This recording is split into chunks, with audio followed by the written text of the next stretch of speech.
The Pixel 9 Pro Fold is a strong follow-up to Google's fast foldable phone with a huge 8-inch display, slim design, and longer battery life.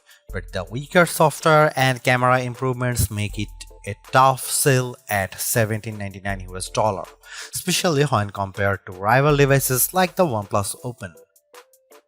Google's first stab at a foldable phone with the Pixel Fold wasn't quite a home run, but it at least gave consumers another option beside Samsung's foldables.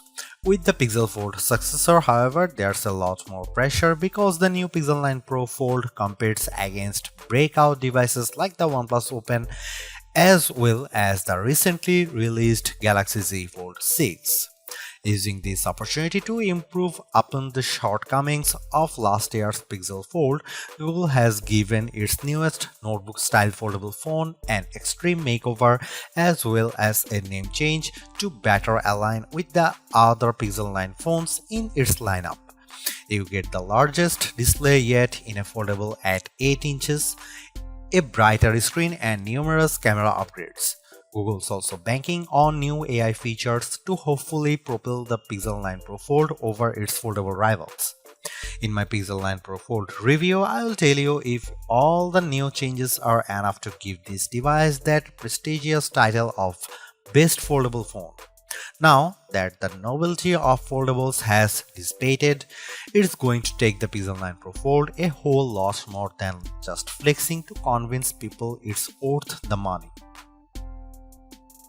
Google Pixel 9 Pro Fold pre-orders are available right now and it will go on sale starting on September 4 in just two plain colors, Obsidian and Porcelain.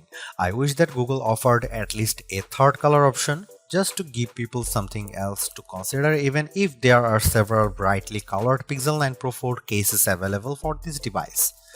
I also think it's a tough position with the Pixel 9 Pro Fold's base starting price of $1799 US with 256 GB of storage.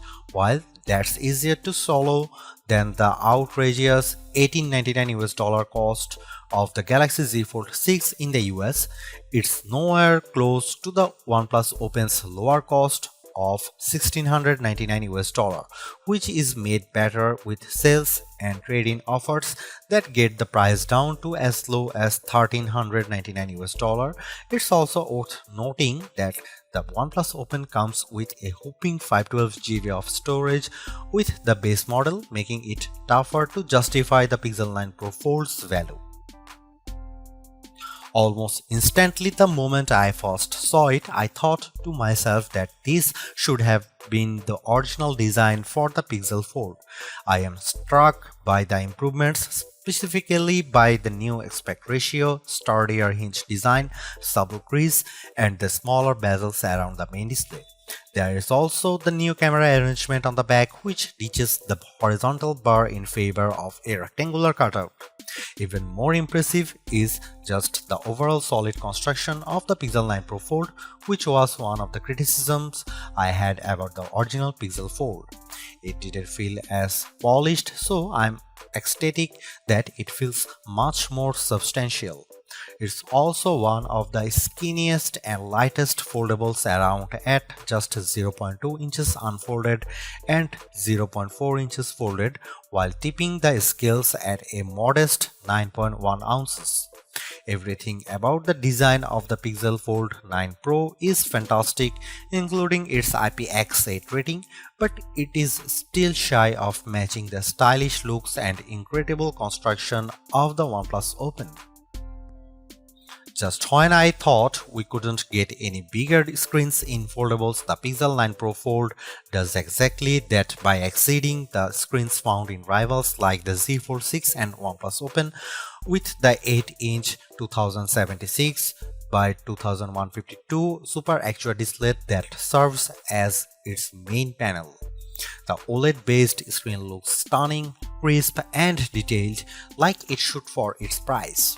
I much prefer its size this time around thanks mainly to how the Pixel 9 Pro Fold's outer 6.3-inch actual display sports a 20:9 aspect ratio, which makes the inner screen more square when unfolded. Due to this, apps fits better when they are running side by side on the inner screen. But what's most compelling about the new display is that it leaps and bounds brighter than its predecessors.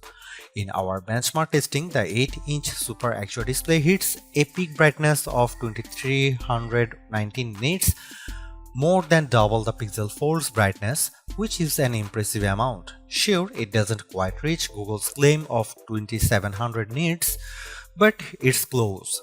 As a result, I am able to see the screen much more easily on a sunny day than any other notebook-style foldable out there.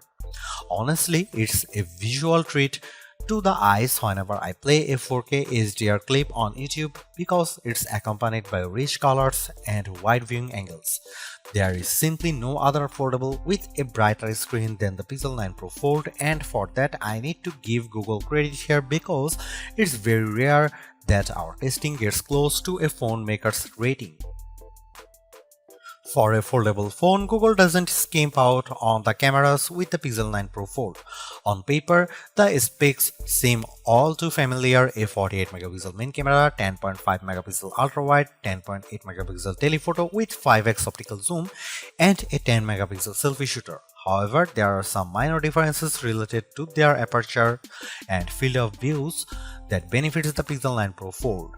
In addition to a robust camera system, I really enjoy the Pixel Camera app because of the shooting modes it offers. New this year is the introduction of the Mode You Look feature, which displays these animated cartoons on the cover screen to attract the attention of kids and keep them looking at the camera long enough to get a decent shot. I tried it on my young nieces and nephew with great effect. Other camera features new this year include a revamped panorama mode and the Add Me feature that uses augmented reality and AI that allows the photographer taking the photo to be part of the photo later on. I have tested this as well, and the guidance it tells me with the help of AR ensures the photos framed perfectly. Here are some camera samples of Google Pixel 9 Pro Fold.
Last year's Pixel Fold was in a predicament because it launched before the Pixel 8 lineup, which kept it stuck with an older Tensor G2 processor. This time though, the Pixel 9 Pro Fold is powered by the new Tensor G4 chip and paired with 16GB of RAM.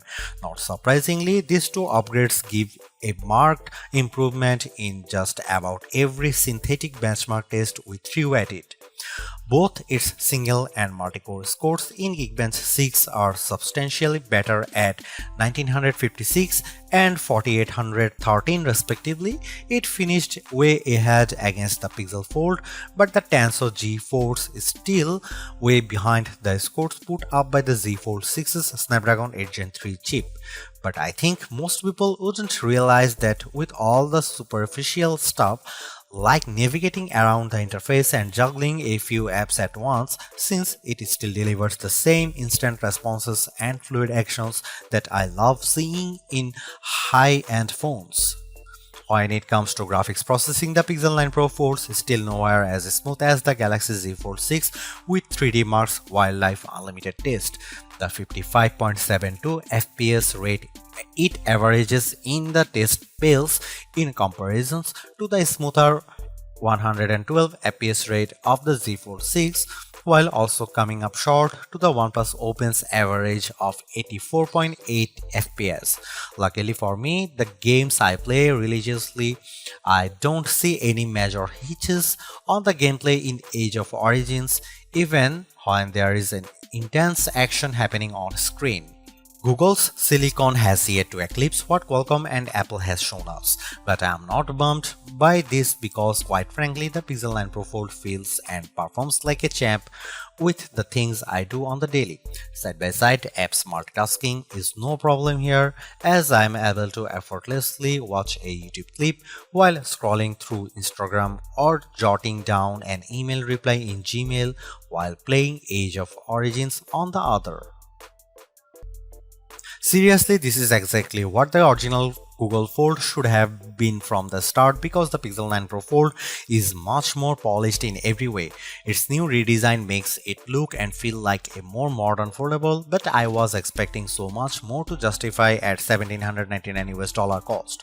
All of the new AI features certainly elevate its worth, but it would have been much more satisfying to see it getting more exclusive features just to give it a bit of distinction over the slate Pixel 9 Pro models.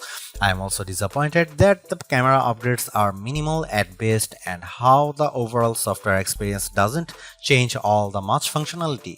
Google addresses many of the shortcomings of the original, but the bar has been set higher by other foldables like the OnePlus Open and Samsung Galaxy Z Fold 6. Needless to say, it's much better than its predecessor, but it still comes up short of matching the value that its contemporaries offer.